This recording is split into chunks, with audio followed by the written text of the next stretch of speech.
अयोध्या में राम मंदिर निर्माण के लिए भूमि पूजन की तैयारियां जोरों पर। प्रधानमंत्री कल रखेंगे आधारशिला।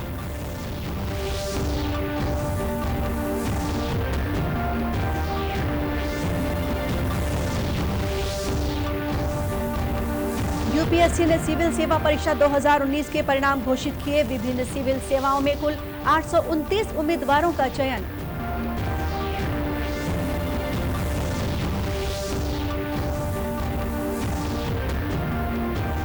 प्रदेश में कोरोना संक्रमित मरीजों की संख्या 10,000 के करीब। कल मिले 198 नए मरीज।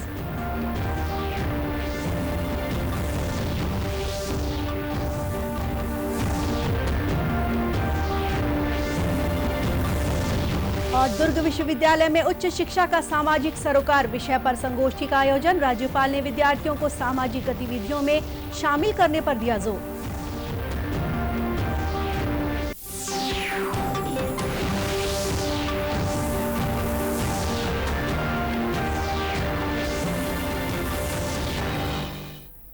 नमस्कार, आप देख रहे हैं दूरदर्शन समाचार।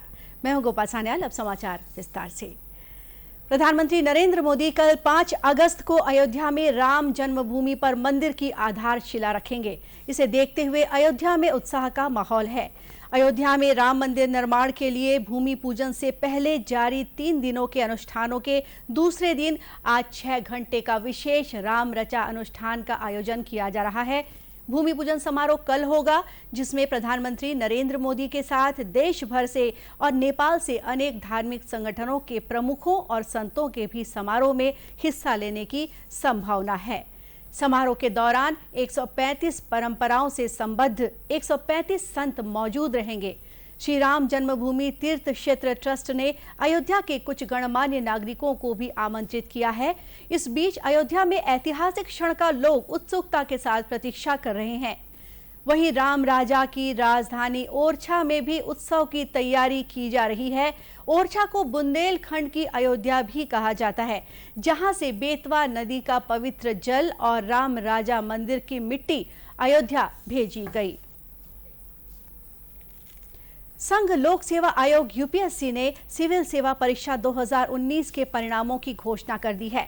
विभिन्न सिविल सेवाओं में कुल 829 उम्मीदवारों का चयन किया गया है। इस परीक्षा में प्रदीप सिंह ने प्रथम स्थान प्राप्त किया है, जबकि महिला उम्मीदवारों में प्रतिभा वर्मा पहले स्थान पर रही। यूपीएससी 2019 के परिणाम आयोग की वेबसाइट पर उपलब्ध है। छत्तीसगढ़ से सिविल सेवा के लिए 5 उम्मीदवारों का चयन हुआ है।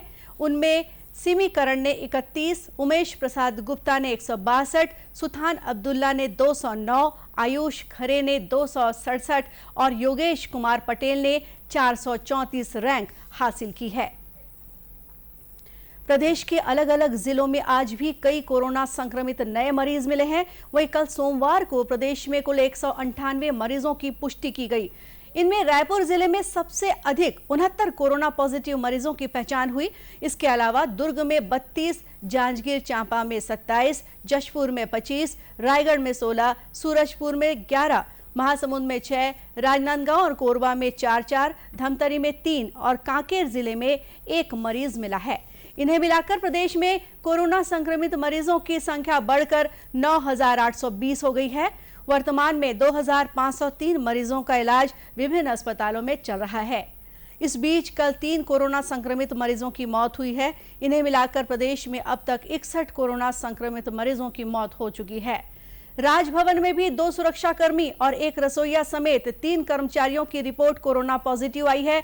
इसके बाद राजभवन को 7 दिन के लिए बंद कर दिया गया है। इस दौरान राजभवन में बाहरी व्यक्तियों का प्रवेश पूरी तरह प्रतिबंधित रहेगा। राजभवन परिसर को सैनिटाइज भी किया जा रहा है। प्रदेश में कोरोना संक्रमण की रोकथाम के लिए राज्य शासन द्वारा अनेक उपाय भी किए जा रहे हैं। साथ ही जांच की सुविधाएं भी बढ़ाई जा रही हैं। बिलासपुर मेडिकल कॉलेज के बाद अंबिकापुर मेडिकल कॉलेज में भी कोरोना संक्रमण की आरटी-पीसीआर जांच शुरू की गई है। उल्लेखनीय है कि आईसीएमआर ने हाल ही में प्रदेश के 3 मेडिकल कॉलेजों बिलासपुर, अंबिकापुर और राजनांदगांव के नवनिर्मित उच्च स्तरीय BSL-2 लैब में आरटी-पीसीआर जांच की अनुमति दी थी। राजनांदगांव मेडिकल कॉलेज में जल्द जांच शुरू की जाएगी। दूसरी ओर प्रदेश में अब तक कोरोना वायरस संक्रमित कुल 12,30,509 रोगी स्वस्थ हुए हैं। ये संख्या इस समय इलाज करा रहे 5,86,298 रोगियों की संख्या के दोगुने से भी अधिक है। देश में स्वस्थ होने की दर बढ़कर 66.30% और मृत्यु दर घटकर 2.09% हो गई है। हेमचंद यादव विश्वविद्यालय दुर्ग में आज राष्ट्रीय सेवा योजना द्वारा उच्च शिक्षा का सामाजिक सरोकार विषय पर एक दिवसीय संगोष्ठी का आयोजन किया गया। राज्यपाल सुश्री अनुसुईया उइके ने संगोष्ठी की शुरुआत की। इस अवसर पर राज्यपाल ने कहा कि शिक्षित समाज ही देश की उन्नति में भागीदार हो सकता है और उच्च शिक्षा ही युवाओं को नई दिशा प्रदान कर सकता है। उन्होंने कहा कि विश्वविद्यालयों द्वारा भी विद्यार्थियों को सामाजिक गतिविधियों में शामिल किया जाना चाहिए, जिससे उन्हें व्यवहारिकता का ज्ञान प्राप्त हो सके। कोरोना संक्रमण काल में एनएसएस और एनसीसी के छात्रों द्वारा मास्क वितरण और जागरूकता अभियान चलाया जाना सराहनीय कार्य है। संगोष्ठी को राज्यपाल के सचिव सोनमणि बोरा और उच्च शिक्षा विभाग के उप सचिव डॉक्टर समरेंद्र सिंह ने भी संबोधित किया। इससे पहले विश्वविद्यालय की कुलपति डॉक्टर अरुणा पल्टा ने स्वागत भाषण दिया। रक्षाबंधन पर्व के अवसर पर रायगढ़ पुलिस द्वारा कोरोना संक्रमण को देखते हुए एक विशेष अभियान चलाया गया। एक रक्षा सूत्र मास्क के नाम से चलाए गए इस अभियान में एक ही दिन और समय में पूरे जिले भर में 12 लाख से अधिक मास्क का वितरण किया गया। इस अनोखे अभियान को golden book of world record ने भी दर्ज किया गया है। जिले के सभी नगरीय निकायों और ग्रामीण क्षेत्रों में किए गए मास्क वितरण की शुरुआत उच्च शिक्षा मंत्री उमेश पटेल ने की। इस मौके पर श्री पटेल ने कहा है कि कोरोना संक्रमण के प्रभाव को देखते हुए जागरूकता बहुत जरूरी है।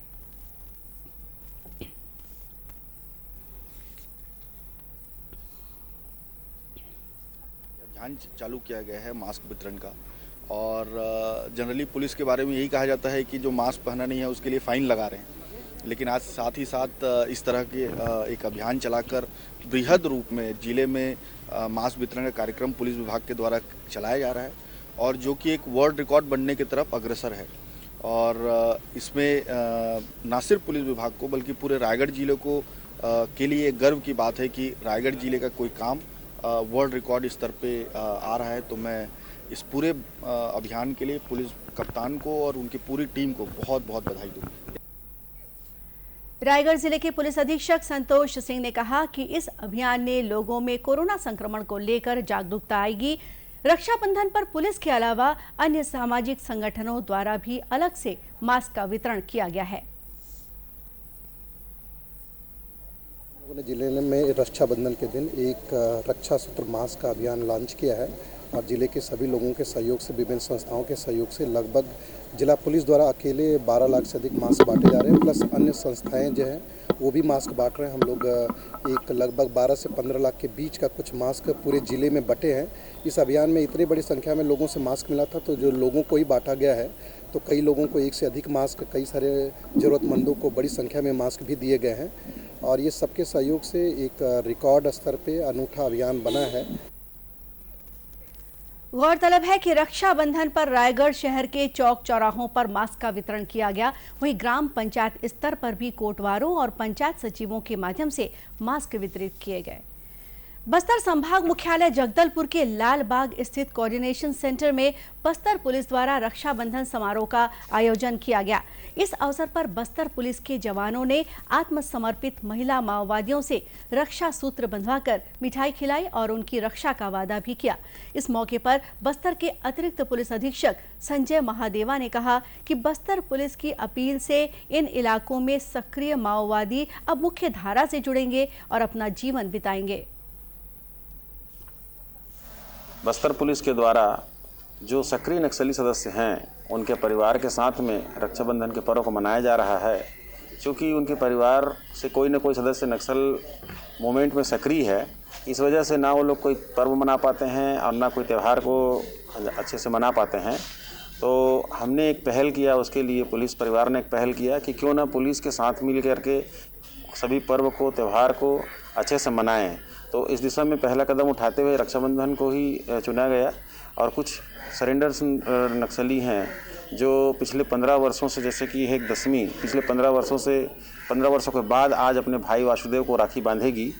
और इसी प्रकार से जो बस्तर एरिया कमेटी के कुछ मेंबर्स हैं और माचकोट एलओएस कमांडर हैं, इंद्रावती एलओएस सदस्य हैं और माचकोट एलजीएस डिप्टी कमांडर, ये सबके परिवार यहाँ पर आए हुए हैं और सबके साथ में आज बस्तर पुलिस रक्षाबंधन के त्यौहार मनाएगी।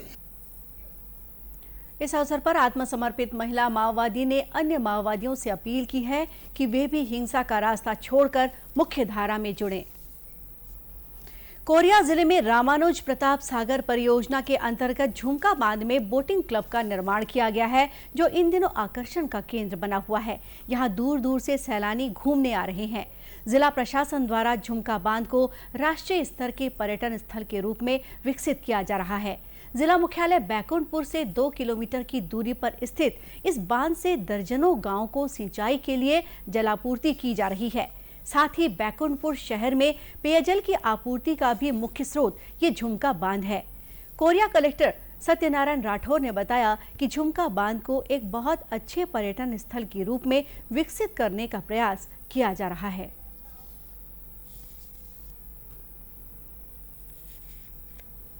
कोरिया जिले का बहुत अच्छा पर्यटक स्थल बन सकता है। इस पे हम लोगों ने वाटर स्पोर्ट्स के तहत बोटिंग का 3 बोट है हमारे पास। तीनों बोट अभी प्रारंभ हो गए हैं।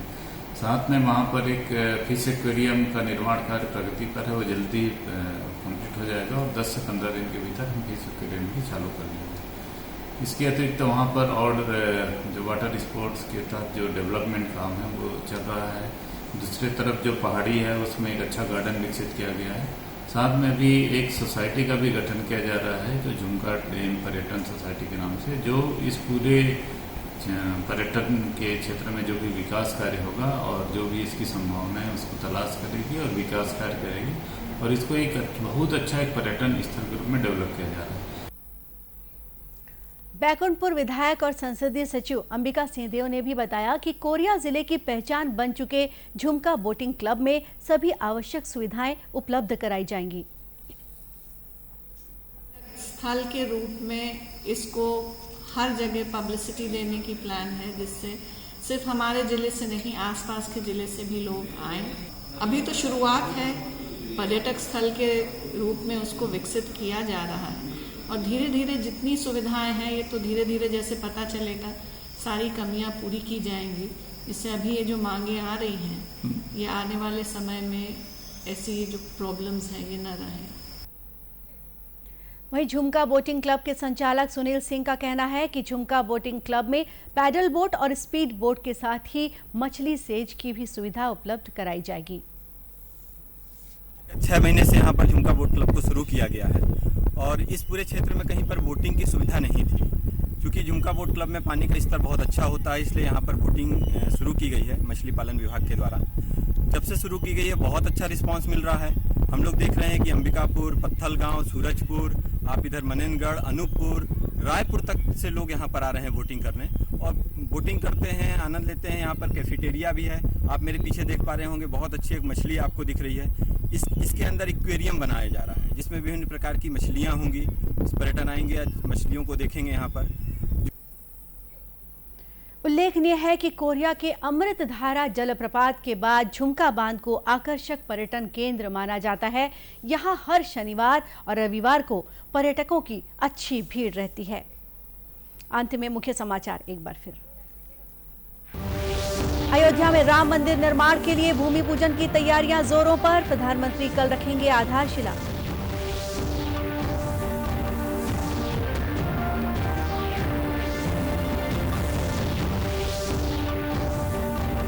यूपीएससी ने सिविल सेवा परीक्षा 2019 के परिणाम घोषित किए। विभिन्न सिविल सेवाओं में कुल 829 उम्मीदवारों का चयन।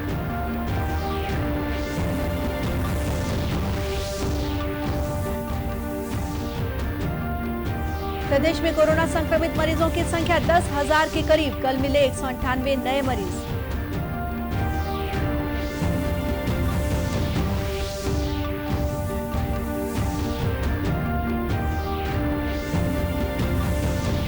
और दुर्ग विश्वविद्यालय में उच्च शिक्षा का सामाजिक सरोकार विषय पर संगोष्ठी का आयोजन।